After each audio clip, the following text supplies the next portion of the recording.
Welcome to Schedule Management. I know you probably had a great good time going through scope management, but now it's time to move on.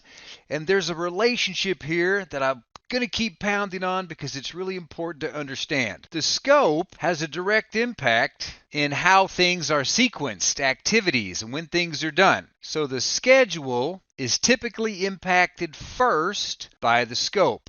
Now, not all the time, but usually. And because time is money, you end up with the cost. So the way these plans, these baselines are typically done is like this: the scope, the schedule, and the cost. And once again, you already know the triple constraints, sometimes called the triple complaints. Triple complaints by who? People like me, that's who. So what is schedule management? It's all about developing, creating, and managing the schedule. Or as a good friend of mine would say, the schedule. She knows who I'm talking about. Well, what is the schedule? It depends on who you ask, but you folks likely understand exactly what the schedule is.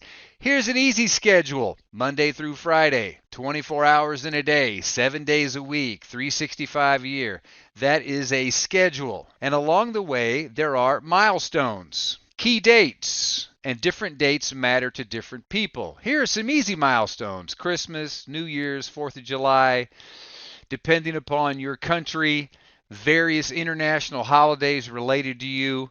Those are milestones. Well, the schedule keeps us on track. There's a start and there's a finish. Along the way, we should be hitting milestones as we produce something. Well, what is that something? Deliverables, or as we know from Agile, increments. So the schedule plays a key role. So let's clear the screen and see what damage we can do in the next slide. As soon as I figure out where my mouse is, there it is. Let's really dig into this. We already know about the Deming cycle, PDCA. It's right here.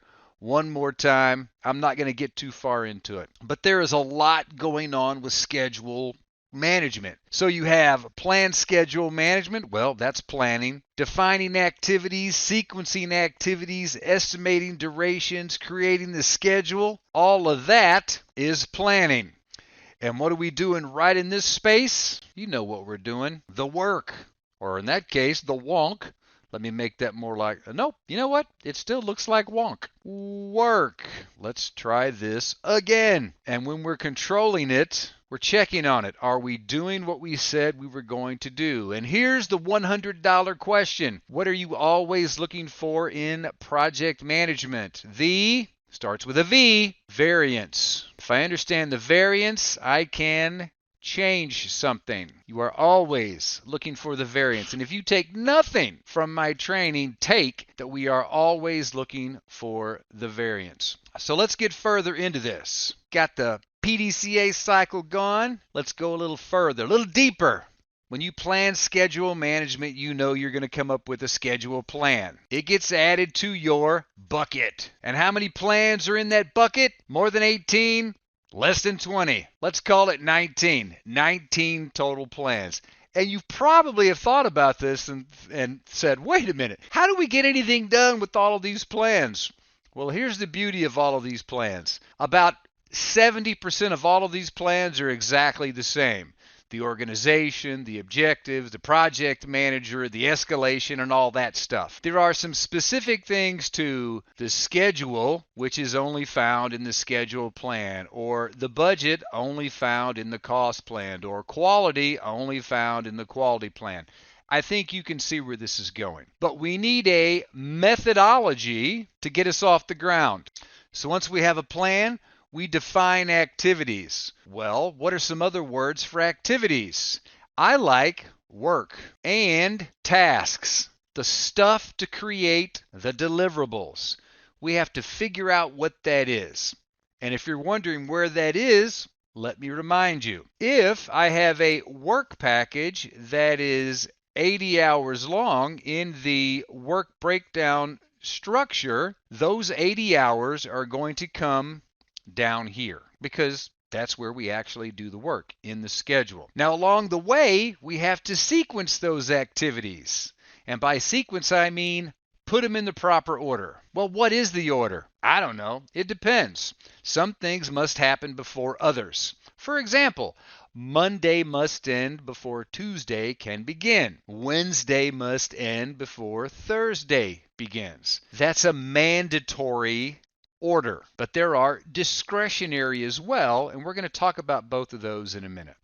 And let me take a half step back. I don't want you to think that we're doing, okay, this has to be first, and that has to be second, and this is third, and this is fourth. No. It's not that linear. Most of these are being done simultaneously and iteratively. It is the circular nature of doing work. It is the iterative iteration of progressive elaboration. Do you really think you know everything up front? Because the answer is absolutely not. But we plan for what we know, and then we elaborate some more, and we keep planning. And we move from the strategic level. Oh, that ain't right. Let me just go ahead and fix that. Strategic level down to the operational level, down to the tactical level, as I like to call it, down to the task level. You will continually plan and replan, particularly on the predictive side, until you get all of these straight. So you got to put them in order.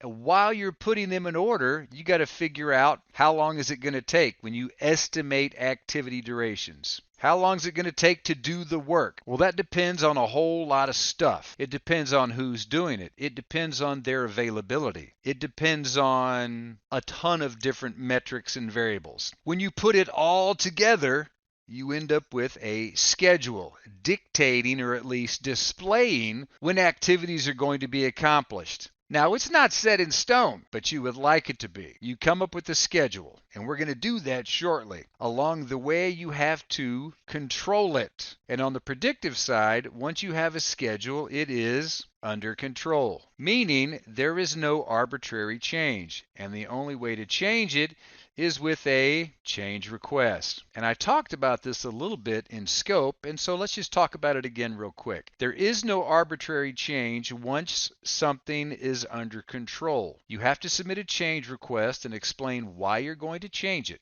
If approved, you simply change it and you do whatever the change dictates. But if it's not approved, you deny it and you simply move on. So there's justification, folks. I think I gave you a lot to chew on. Let's take a break right here.